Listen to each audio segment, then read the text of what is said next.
Alright, that should give it enough time to buffer or whatever the hell it does. Welcome, folks. Make 7 up yours and all. This is the Battlefront Livestream podcast. I am Nathan P. Butler from StarWarsFanWorks.com.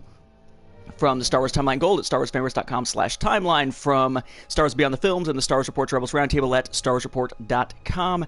Doing a quick live stream this time around. Don't plan on this being as long as some of the others, just from a standpoint of all this other crap I've got to get done today. It is the last day of what is for Fulton County, Georgia, where I teach. It is the last day of the break, though it's not really much of a break because I teach for Fulton Virtual, and I've had students who are allowed to continue throughout the break. So it's more like I have only about 40 students to deal with instead of about 200 or so.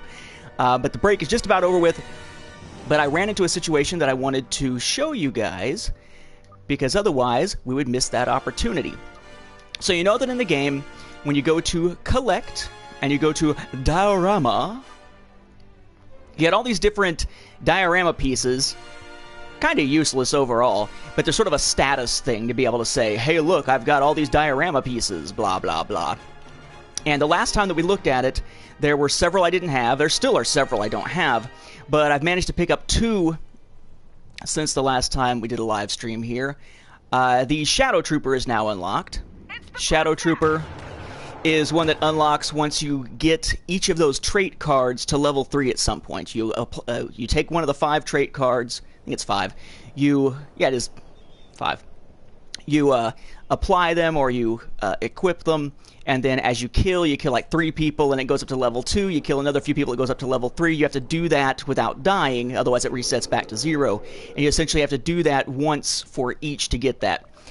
What I did last night was play quite a bit of Fighter Squadron, and I noticed that I was getting very close to unlocking Slave 1. And sure enough, apparently I only need 1 more second. I don't know how I accidentally pulled that off. 1 more second before Slave 1 is unlocked. So for those who haven't played the game, I want to show you what it looks like when one of those diorama pieces unlocks. Then I want to provide a couple of thoughts in Fighter Squadron to help those who are having trouble scoring well in Fighter Squadron. And then I'm going to jump over to 1 round of Supremacy, because it seems like there's a lot of confusion over what the symbols at the top of Supremacy mean, and then that'll pretty much be it this time around. Just quick in-game stuff here. Alright, so Fighter Squadron. And I may not even go through that entire round of Supremacy. It's just going to really depend on time and what's going on around here. But I wanted to get a chance to show you this, because if I don't, it should pop that Slave 1 diorama piece virtually immediately upon me entering into a ship here, and I didn't want that opportunity to pass for you to see, if you haven't played it, what it looks like when a diorama piece is acquired. As my computer goes off in the background there.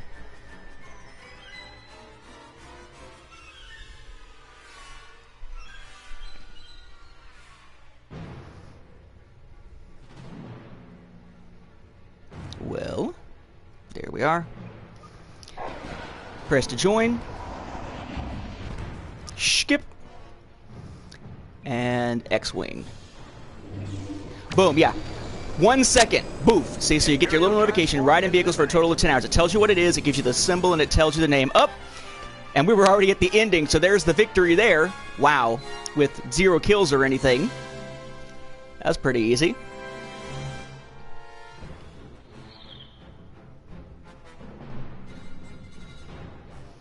That'll let me jump back to the diorama. So you do whatever it is. The diorama thing pops up.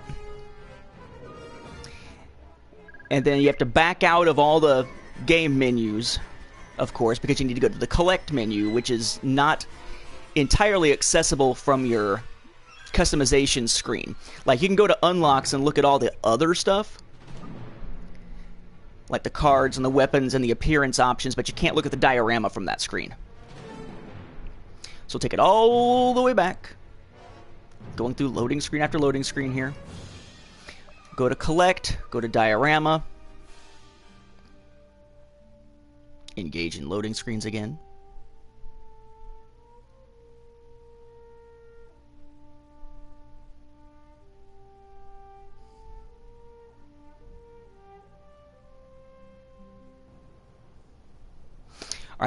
When you've unlocked a new one, the first thing it will show you when you re-enter the diorama is what has been unlocked. But then in order to get it to actually clear that little, collect one that says you've got a new one waiting for you, you have to actually go to it, and you'll see that aside from having the little symbol above, right, and as you go through, that I haven't done anything on yet, right? So the little indicator above it is entirely yellow. As you do it, it starts to fill with black, so that once you've got it, it's got a black circle completely inside the little indicator. Here's a brand new one that I haven't cleared off the notification for yet, so it's got the black circle inside the indicator and a little yellow dot or orange dot above it. I click it. It shows it to me, and I can move around and look at it. Yay. That's pretty much all you do with these. Back out. Indicator is gone. When I leave the diorama, the indicator will be gone where it says collect one. Okay.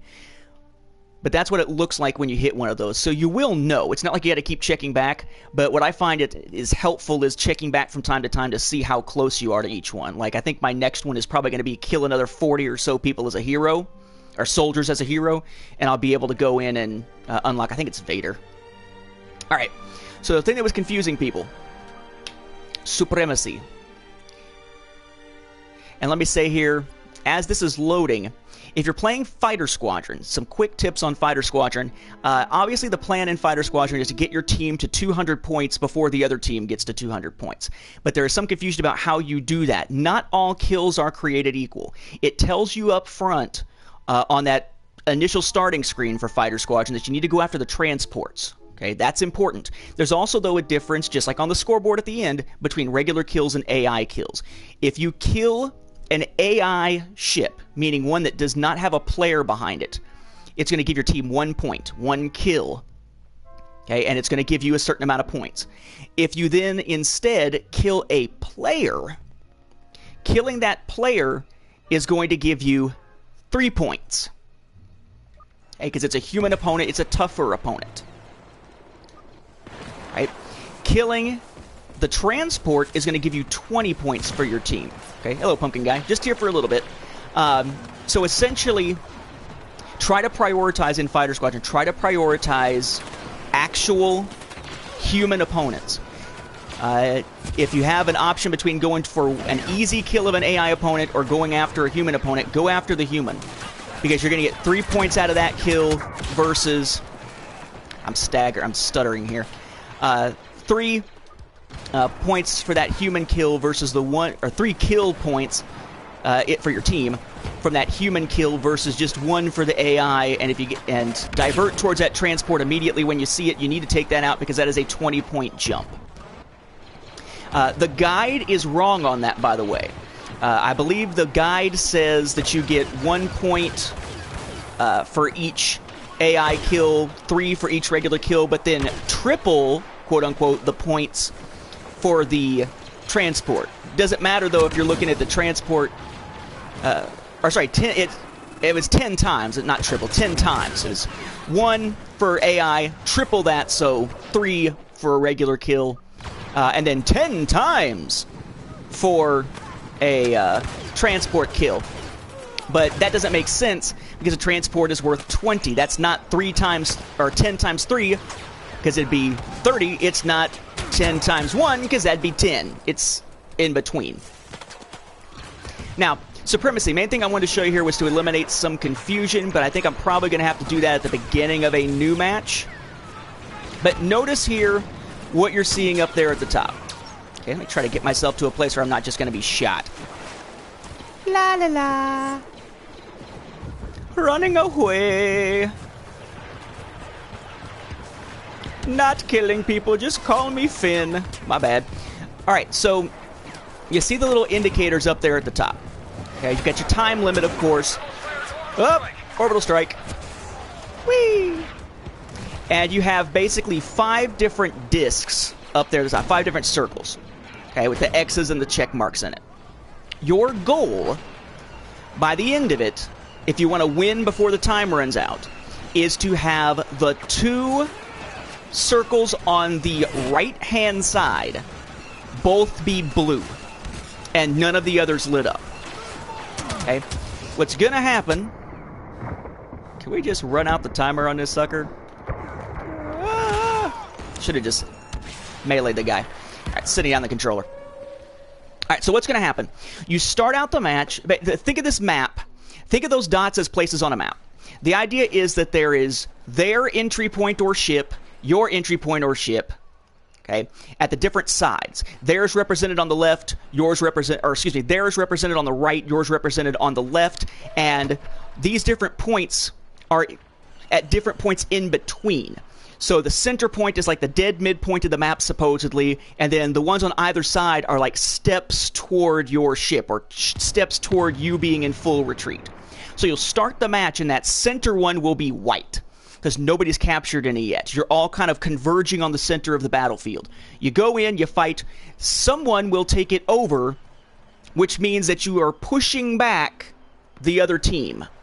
So what you'll see is, like, for instance, if you take it over, you are pushing back the other team, so it'll turn blue in the center for you, meaning you've captured it, and that means the next point that has to be defended is going to be the next fallback point for the enemy. So you'll then see, like, if the middle one just went blue, it'll be that one directly to the right of it that turns red, showing that you just pushed the enemy back to their next position. You now have to take that. You come in and take that. That turns blue. The previous control point disappears because you don't need it anymore. It's always a fight over the furthest out control point for your side. And then they get pushed back again, and that last one will turn red, and it'll be a matter of going from that new blue one, the one kind of in the middle on the right, to getting to that last one on the far end, to be able to take that over. If you lose the control point at the beginning, it's the opposite. It'll then give you a red in the center like now, and a blue behind it, which means basically you've been pushed back from the center, now you must defend your location. And if they defeat you there, the middle red will turn off, that one that you're defending now, that blue one will turn red, and then you'll have a blue one behind it that shows the check mark there that you have, and that's the one the enemy will try to be taking from you. It's the idea of pushing all the way to the end. So if I'm looking at this now to say, well, where do we stand? They have pushed us back 1 point further than that center point. They haven't got us totally pushed back. Oh, my guy. But they've pushed us back, and now we're kind of in deep trouble. If you notice the control points as you come to them, it'll say capturing or losing or contested. If it's capturing, there's just your people there. Man, there's a lag this time. And it'll tell you how many of your people are there capturing it. If you're losing, it's the opposite. It's only the enemy there, and it'll tell you how many of the enemy are there trying to take it. If it's contested, there won't be a number, but it basically means that there are people from your side and the other side both there, so it's not counting as being lost or captured at that particular time. Good Lord, I'm like walking, staggering, and I'm on a wired connection. Again, this only happens either at a high traffic time or when I'm live streaming because of the bandwidth needs to be able to pull that off. And the fact that I have AT&T Uverse and their fastest speed, which kind of sucks. There we go. Okay. So time ran out that time. They lost. Why did they lose? Because if you look up at the top, you might say, well, there was one blue and one red. Why did we lose? It was equal. No, it wasn't. It was on the left, right? Which means we had been pushed back one. If it had been the opposite and it was on the right, we had pushed them back one, we would have won. The indicators are all about position. I'm going to show you the beginning of this one here real quick. Beginning of another match as the as the Rebels this time. See, I was paying so little attention to that last match as I was trying to explain it that I couldn't even remember which side I was on for a moment. Okay, so yeah, and Lego Fan, it's only a very short stream this time, mainly just to quickly show what it looks like when you unlock something new in the diorama, showing the diorama, which is already done, giving a few tips for Fighter Squadron, which was done a moment ago, and explaining the meaning of the little symbols at the top in Supremacy. I think that's what I'm going to try to do each live stream from here on out until I've hit all of them. Just kind of pop into a match and do a quick summary of things that I've figured out or that I've seen or learned about that particular style of play. All right, so beginning of the match. You can always tell if you're coming in at the very beginning of a match or not if it's one that actually spawns you as a person as opposed to ships, because you'll have that match starting counter going where you can jump, you can do your stupid little emotes, but basically that's it until it says match start and it gives you the actual timer. But notice up there at the top, 2 blue check marks mean on the left means we haven't been pushed back to either of those. 2 red X's on the right hand side means we haven't managed to push them back to those yet. And then that center is white, meaning that is the one that we're going for right now. Yes, I think Rey is somewhat important. I don't know who. I'm assuming probably something like Luke's daughter or something. But I figure it'll be a little bit before we have any indication of it. Ah! We just ran past each other for no reason. There we go. All right, but notice we went to the spot that was white. The only time it's ever white is the first control point you ever get. They are capturing it. I just got smoked by a turbo laser. There. Okay. So they've just taken it. So it says lost and it turns red. Now, it says we need to fall back, which means we fall back toward our ship, theoretically, to our end. And that one that was just a blue check mark that we were good to go, all of a sudden now that blue check mark has just become a blue circle, meaning they pushed us back. Now we have to defend that point to keep from being pushed back even further. Man, can you see? I mean, I'm sure I'm not alone in seeing this crazy ass. There you go, kamikaze. That's another thing, by the way, for Fighter Squadron. If you're playing Fighter Squadron and you're on the Imperial side and get Slave 1. Slave 1 is not as durable because it has no shields. It's not as durable as the Millennium Falcon is. You are more likely to die with Slave 1 than you are with the Millennium Falcon. If you're in Slave 1 and you get to the point where you are low on health, but you're still flying around and the Millennium Falcon is out there, kamikaze that son of a bitch. Because the Millennium Falcon is going to be a huge point earner for the rebels. So if you're the Empire, the best thing you can do is take that out as fast as you can, but unfortunately the only thing that's almost a guarantee of taking it out is to kamikaze it. But if you kamikaze it and try to blow it up and it turns out that they haven't or that they have their shields on for the Millennium Falcon, you will essentially bounce off and you will die and the Millennium Falcon will stay alive. So enjoy that. Good God. Just playing this thing with all this fucking lag and the jerking back and forth is just not fun at all.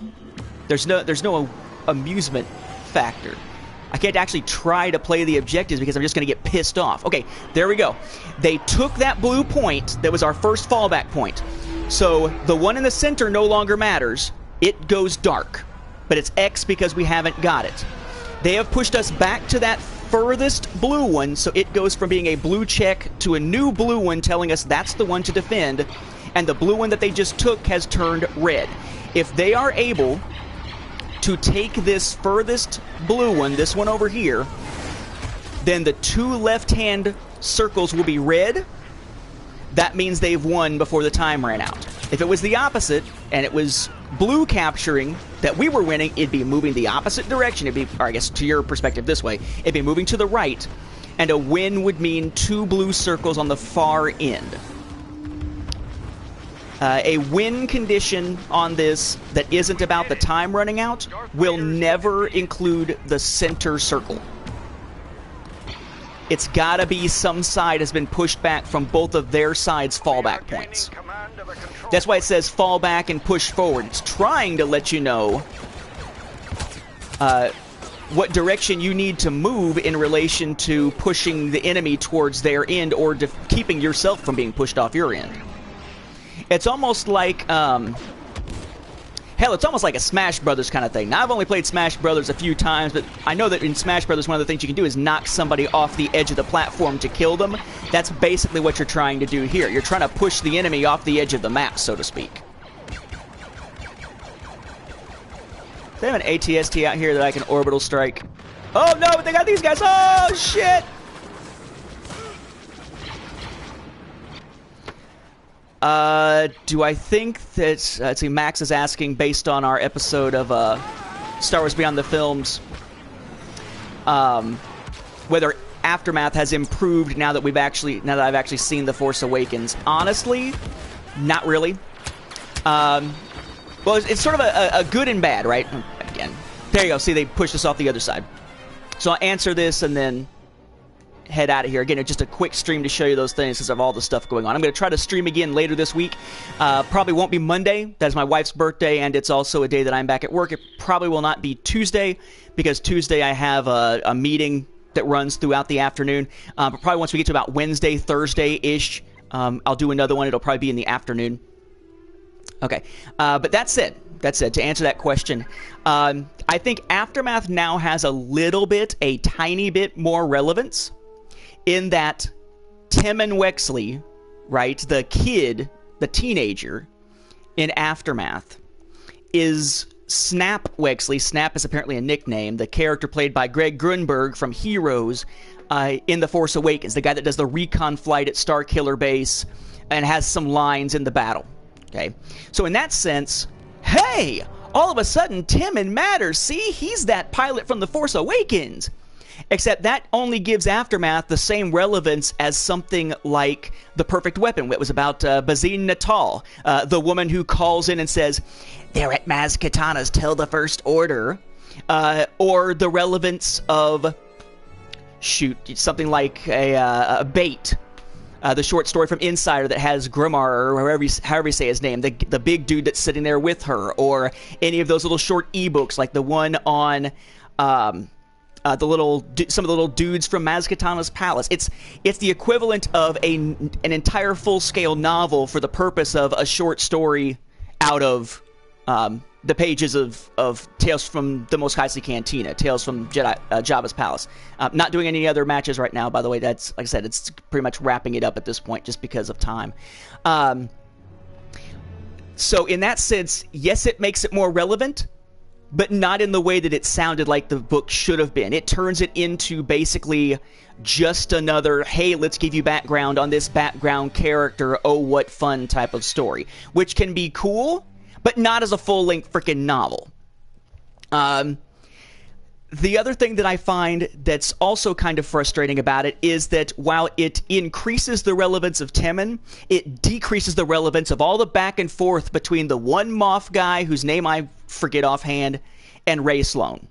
Because their whole bickering back and forth over who's going to be in charge and everything, he keeps bringing up, well, we would be winning now if you just brought in that Super Star Destroyer you have control over, because he doesn't realize the Fleet Admiral has it. He thinks that Ray Sloan has it. Bring in the Ravager and we're going to kick some ass. Only, no. Apparently the Ravager does get brought in during the Battle of Jakku, which we don't see in Aftermath. We see the Battle of Jakku in Lost Stars, but we don't find out that the Ravager is there. But the Ravager apparently participates, and the Super Star Destroyer wreck that they fly through in The Force Awakens is the Ravager. It gets destroyed within a matter of months after the end of Aftermath. So why the hell were they making a huge deal about the Ravager as this big point of contention for the Imperials in Aftermath? So it raised Timon's stature, but it takes all the bickering between the Imperials and just knocks it down in importance even more, because the Ravager turns out to have been a non-issue when it was such a big issue for them in the book. And of course, seeing The Force Awakens does nothing to do anything for Chuck Wendig's comments and actions on social media, and it does absolutely nothing to change and improve the writing style of the book. So I still think that Aftermath is a huge wasted opportunity. It's a decent little story, but it was not what it was touted to be. It was not what people expected. It was not what most fans wanted. And it has so many flaws in its presentation that I don't think I could recommend that book. If you're going to read something set post-Return of the Jedi for a tie-in to The Force Awakens, if you want to see this era and leading into understanding the Battle of Jakku, read Lost Stars. Best book of the new canon that's out there so far, by Claudia Gray. If you want to read something that directly ties into The Force Awakens, buy the one recent book that doesn't say Journey to The Force Awakens on it, which is Before the Awakening. Before the Awakening, I just put on the Star Wars Timeline Gold yesterday in the working copy. It's basically the story of Rey, Finn, and Poe in the few months leading up to The Force Awakens. Rey's story doesn't directly tie into the film. Poe's story directly leads into his mission in the film and why he joins the Resistance, and Finn's story leads directly into the film itself and his hesitations and empathy and everything. Basically, there's the first part of Rey's story, and then you get to a point where it skips ahead 5 months. So you go to Poe, and Poe's story gets to a point where it skips ahead a few months, and then you've got basically the rest of Rey's story, and then the first part of Finn's story that then skips ahead a couple of weeks. Then the end of Poe's and the end of Finn's story are happening right before the film. It's by Greg Rucka, same guy that wrote Shattered Empire, and same guy who wrote Smuggler's Run for those younger reader books. But yeah, suffice to say, Aftermath is just, it's not what it's cracked up to be. The fact that it was promoted as this big event type release, I don't think it served the book well. I think if they had just released it as just any other release, it wouldn't have been as big a deal. But promoting it as it's the first post-Return of the Jedi release, so you're expecting the big three, and then they really don't show up. Luke doesn't show up. Leia only shows up in a hologram transmission or something, and Han only shows up in an interlude.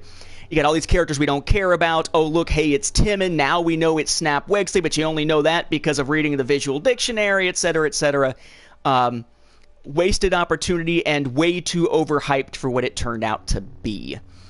It would have fared so much better if it was just released without a whole lot of fanfare, like Battlefront Twilight Company or like Tarkin even. It still would have had the issues of style, lots of sentence fragments, lots of sentences beginning in conjunctions, and present tense that threw off some people. But at least it would have probably gotten a fairer shake without the context from most reviewers. That's why on Star Wars Beyond the Films we had an episode specifically about Wendig's issues on social media that got people riled up, and the unfair criticisms that came out of that as well. The writing style issue and expectations versus reality, and then had a separate episode for our review of the actual book and the actual story, because most of the time people who were reviewing it were sliding it on things that were more about Wendig or style or expectations than they were about what was actually in the book as it was published. You can find those, by the way, for those who are listening to this who are like, what the hell is he talking about? Those are episodes of Star Wars Beyond the Films released recently over at StarWarsReport.com. In fact, I think they're the most recent episodes we've released. The next ones up will be 2 episodes on Kanan the Last Padawan with guest Jonathan Brenner from the Star Wars Report's Rebels Roundtable. After that, we have 3 episodes that are our year-in review. First the books, then the comics, then everything else, which includes The Force Awakens and some choice words on George Lucas's white slavery comments, and him having to sort of walk them back. Also, keep an eye out on the feed for that if you are a listener to Star Wars Beyond the Films, or you're going to become one. Again, StarWarsReport.com. We have a huge contest coming up very soon where you'll be able to win, among other things, a massive amount of web codes for the digital version of Disney Infinity. All the Star Wars characters, all the Marvel characters, all the Tron Legacy characters, all the Pirates of the Caribbean characters, all the Nightmare Before Christmas characters, and more, accessible in the digital version of the game on PC or apps. We'll be giving away those web codes. We've got copies of Aftermath, Battlefront Twilight Company, Before the Awakening, and some other stuff to give away, some preview comics and Del Rey samplers to give away, and a signed copy of Movie Magic Magazine with my most recent article in the lead up to The Force Awakens. Will be part of the prize package type stuff there. Lots and lots of stuff. You can find all of those on StarWarsReport.com. Anything special for the 200th episode? We haven't really talked about it yet. I'm actually not sure when it's coming up. I just know it's coming up soon, Max. So I'll talk to Mark about it. Probably not, unless we just add like a little special blurb or something like that. We tend to think more in terms of number of years rather than number of episodes, generally. And should go on Jedi Council. Not sure what you mean by Jedi Council, Lego fan. If you mean Jedi Council as far as the forums, I pretty much stay as far away from theforce.net these days as possible. There are specific reasons why I have basically no respect whatsoever for theforce.net at this point. And in particular, let's just say there are some podcasting people out there who either are or have in the past been tied into the Force.net that I also would rather never have any contact with whatsoever at this point because of previous actions of theirs. Not necessarily with me, but with friends of mine who are also podcasters who they have basically shat upon, thinking that they're king of the hill, etc., etc. So I'm assuming that's what Jedi Council is referring to. But no, you will not see me posting to the Force.net and its forums. You will not see me browsing the site. You will not find me guest spotting on any of the Force.net related podcasts or anything. I consider that kind of a non-issue and just toss that out to the side. For what it's worth, though, there have been some people that I've worked with in the past that were good folks on there. Chris Hannell for a while was working on there. Mike Cooper worked on there for a while. I had a really good working relationship with the guys behind Time Tales back when they were still going. But yeah, for various reasons, going back a number of, in some cases going back about a decade, I finally just sort of wrote off anything related to them. And Collider, have not followed Collider at all. I mean, not that I have any aversion to it. It's not something I've ever thought to. I think I've heard of it a couple of times, but I haven't actually taken the time to check it out. So, with that, we will wrap up this quick little half-hour live stream. We are going to, like I said, do the contest thing coming up on Star Wars Beyond the Film, so keep an eye on StarWarsReport.com. I will be live streaming again possibly Wednesday or Thursday, depending on how crazy Wednesday is with students starting their online courses for the semester. Depends on how many are already enrolled versus those that will be enrolled later that week. So maybe that day, but it may have to be another short one. But it will be sometime in the latter half of next week. Definitely not Tuesday. Definitely not on Monday. Just too much stuff going on those times. Feel free to hop on YouTube, find this video, drop some requests in the comments as to what modes you want to see or things you would like to know about Battlefront or questions for Star Wars, just in case you don't appear in the chat, in case you want to watch later. With that, I will head out. Thank you guys for watching. And enjoy The Force Awakens if you're planning on seeing it yet again.